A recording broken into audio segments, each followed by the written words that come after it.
আপনি কি জানেন বাংলাদেশের লক্ষ লক্ষ সরকারি কর্মকর্তা কর্মচারী গত ১১ বছর ধরে একটাই স্বপ্ন দেখে আসছেন, নতুন পে স্কেলের স্বপ্ন। ১১টা বছর। এই সময় দেশের সরকার বদলেছে, বাজেট এসেছে গেছে, জিনিসপত্রের দাম আকাশ ছুঁয়েছে, কিন্তু তাদের বেতন, সেখানে কোনো মৌলিক পরিবর্তন আসেনি। আর এই মুহূর্তে যখন নবম পে স্কেলের ঘোষণা আসার কথা, ঠিক তখনই নেমে এসেছে এক ভয়াবহ নীরবতা। সরকার চুপ, অর্থ মন্ত্রণালয় চুপ, আর এই চুপ থাকাটাই এখন কোটি মানুষের বুকে তৈরি করছে এক অসহ্য অনিশ্চয়তা। আজকের এই প্রতিবেদনে আমরা খোলাসা করব নবম পে স্কেলের আসল অবস্থা কি, কোথায় আটকে আছে এই সিদ্ধান্ত, এবং আগামী কয়েকদিনের মধ্যে কি হতে পারে। প্রথমেই একটু পেছনে ফিরে যাই। ২০১৫ সালে অষ্টম পে স্কেল চালু হয়েছিল। তখন থেকে আজ পর্যন্ত ১১ বছর পেরিয়ে গেছে। এই দীর্ঘ সময়ে দেশের অর্থনীতিতে বিশাল পরিবর্তন এসেছে। চালের দাম বেড়েছে, বাড়ি ভাড়া বেড়েছে, শিশুর পড়াশোনার খরচ বেড়েছে, চিকিৎসার খরচ বেড়েছে। কিন্তু একজন সরকারি কর্মচারীর মূল বেতনের অঙ্কটা সেই আগের জায়গাতেই রয়ে গেছে। ফলে যে বেতনে আগে সংসার চলত, সেটা দিয়ে এখন আর মাস শেষ করা যাচ্ছে না। পরিস্থিতি এতটাই কঠিন হয়ে গেছে যে অনেক নিম্ন পদস্থ সরকারি কর্মচারী চাকরি করার পাশাপাশি বাধ্য হচ্ছেন খণ্ডকালীন কাজ করতে। একজন সরকারি কর্মচারী যিনি রাষ্ট্রের সেবায় নিয়োজিত, তিনি জীবিকার জন্য অতিরিক্ত কাজ করছেন। এটা কতটা মর্যাদাহানিকর একটু ভাবুন।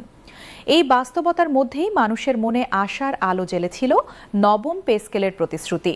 নির্বাচনের আগে প্রধানমন্ত্রী তার নির্বাচনী ইশতেহারে স্পষ্টভাবে বলেছিলেন, ক্ষমতায় এলে নতুন পে স্কেল বাস্তবায়ন করা হবে। সেই প্রতিশ্রুতির উপর ভিত্তি করেই কোটি কোটি সরকারি কর্মচারী এবং তাদের পরিবার স্বপ্ন দেখা শুরু করেছিলেন। ভেবেছিলেন এবার হয়তো একটু স্বস্তির নিঃশ্বাস ফেলা যাবে।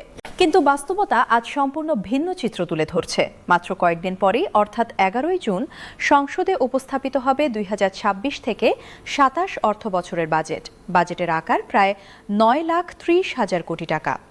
এই বাজেটে নবম পে স্কেলের জন্য বরাদ্দ থাকবে কিনা, সেটাই এখন সবচেয়ে বড় প্রশ্ন। তার আগে আগামীকাল ৭ই জুন রাষ্ট্রপতির আহ্বানে বিকেল ৩টায় শুরু হচ্ছে ত্রয়োদশ জাতীয় সংসদের বাজেট অধিবেশন।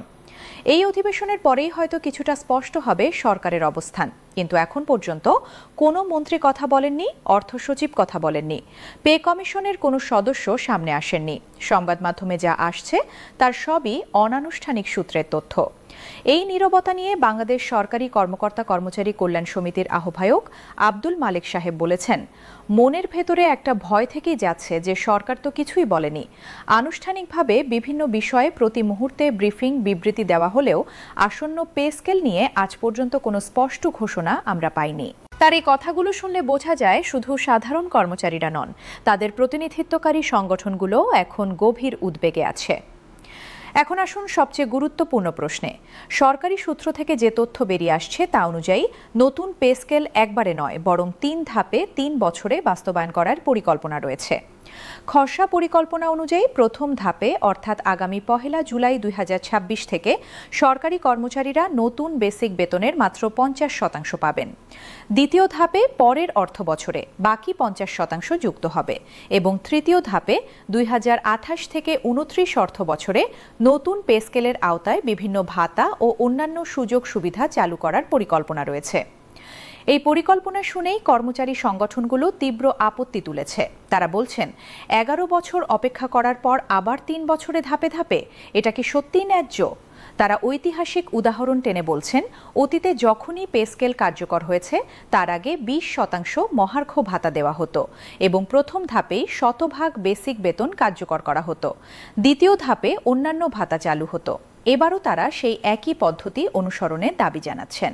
গত ৩১শে মে, মাত্র কয়েকদিন আগে, বাংলাদেশ সরকারি কর্মকর্তা কর্মচারী কল্যাণ সমিতির পক্ষ থেকে একটি যৌথ বিবৃতি পাঠানো হয়েছে।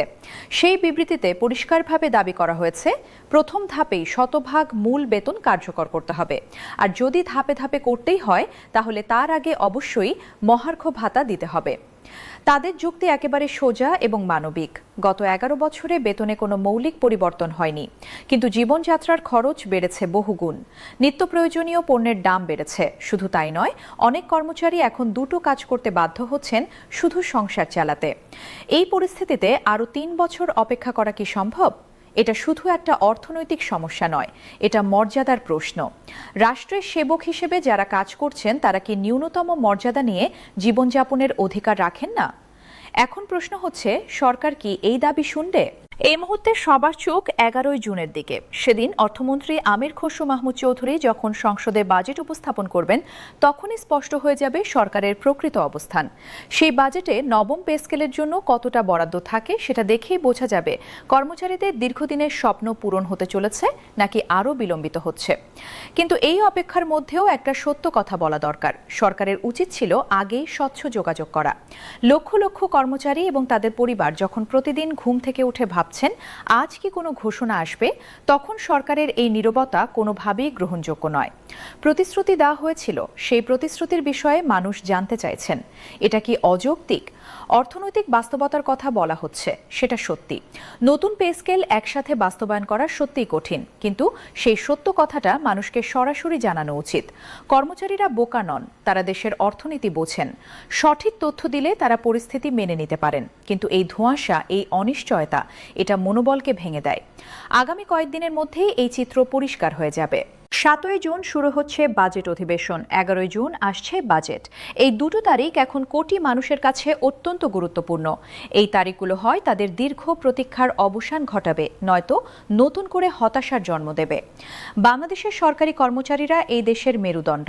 স্বাস্থ্য থেকে শিক্ষা, প্রশাসন থেকে আইন শৃঙ্খলা, রাষ্ট্রের প্রতিটি গুরুত্বপূর্ণ কাজের পেছনে আছেন এই মানুষগুলো। তাদের জীবনযাত্রার মান যদি ভালো না হয়, তাহলে রাষ্ট্রের সেবার মান কিভাবে ভালো হবে? তাই নবম পে স্কেলের বিষয়টা শুধু কর্মচারীদের বিষয় নয়, এটা পুরো দেশের বিষয়, রাষ্ট্রের দক্ষতার বিষয়, সুশাসনের বিষয়।